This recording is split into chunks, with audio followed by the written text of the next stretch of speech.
امام علی علیہ السلام کی خدمت میں ایک شخص آ کے پوچھنے لگا، یا علی، ایسا لگتا ہے گھر سے رزق کے فرشتے ہی روٹ گئے، اسباب بنتے ہی نہیں، تنگ دستی ختم ہوتی ہی نہیں۔ امام علی علیہ السلام نے فرمایا، تمہارا چہرہ بتا رہا ہے کہ تمہارے ایک بد عمل سے تمہارے رزق کے دروازے بند ہو رہے ہیں۔ وہ کہنے لگا، یا علی، وہ کون سا عمل ہے جس سے میرے رزق کے دروازے بند ہو رہے ہیں؟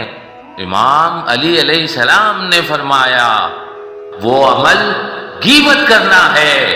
یاد رکھنا، جو انسان اللہ کی مخلوقات کی غیبت کرتا ہے، دوسرے انسانوں کے نزدیک کسی انسان کی برائی کرتا ہے، تو اللہ کی طرف سے رزق کے دروازے اس کے لیے بند ہونے لگتے ہیں، اور یوں وہ مفلسی، تنگ دستی اور غربت میں تباہ ہو جاتا ہے۔